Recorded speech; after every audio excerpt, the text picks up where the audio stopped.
뉴스 뒤의 숨은 이야기 백브리핑 시작합니다. 첫째 브리핑, 검품실입니다. 이 대통령실이 공개한 새 상징 체계 CI입니다. 이 용산 집무실을 대통령을 상징하는 봉황이 감싼 모습으로 이 중앙엔 무궁화를 배치했는데요. 이런 뜻이라고 합니다. 영원히 피는 꽃, 무궁화를 배치함으로써 국민을 섬기는 대통령실의 마음과 대한민국의 영원한 번영에 대한 바람을 담았습니다. 그런데 이게 공개되자 야권에선 검품실 아니냐는 주장이 나왔습니다. 제가 아무리 봐도 대통령실 새로운 로고는 공교롭게 검찰 로고를 품고 있는 형상입니다. 그러니까 검찰을 품은 대통령실로 보인다는 건데요. 봉황이 감싸고 있는 게 검찰 아니냐는 겁니다. 온라인상에서도 대통령 휘장에 검찰 로고를 더하면 대통령실 CI가 된다는 풍자도 나왔는데요.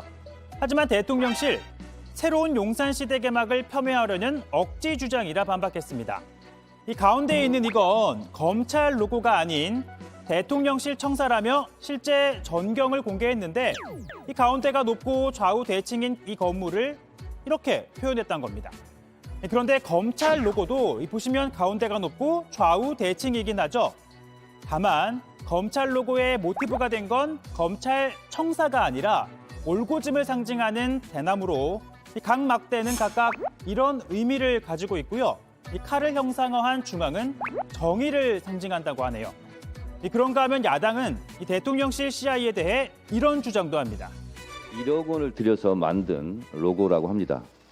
한마디로 돈이 아깝습니다. 대통령실이 예산 1억 원을 책정한 건 맞지만 확인을 해보니까 7천만 원을 써낸 업체가 낙찰을 받아서 제작한 CI라고 합니다.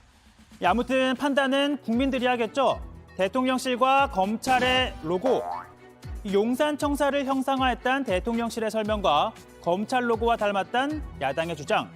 여러분들의 생각은 어떠신가요? 다음 브리핑은요. 막말 방송입니다. 러시아 국영방송 RT에서 토크쇼를 진행하는 안톤 크라소프스키 출연자가 과거 러시아를 비판하던 우크라이나 어린이 얘기를 꺼내자 이렇게 말합니다. А прям топить таких надо было в Тысыне. Прям вот там, где плыны каша. Вот прям топить этих детей, топить. Это не прям ваш в метод. Тысыне. Это не ваш метод. И вот прям в эту сморяковую хату прямо забивать и сжечь. Прям вот сидите. 어떻게 이 같은 막말을 더욱이 이런 표정으로 말을 할 수 있는 걸까요? 이들은 우크라이나 여성에 대해서도 차마 입에 담을 수 없는 말을 이어갑니다. Ну, вспомним всю эту историю про Виагру, которую, оказывается, пачками выдают нашим солдатам. нашим солдатам, чтобы насиловать украинских бабок. Господи. 크라소프스키는 평소에도 이 망언을 쏟아내는 걸로 유명한데요. 우크라이나 외무장관은 표현의 자유와 무관한 대량 학살 선동이라 비판하면서 주변 국가들에게 RT 방송 금지를 촉구했습니다. 논란이 커지자 해당 방송은 크라소프스키 발언에 문제가 있었다며 계약을 중단한다고 밝혔는데요.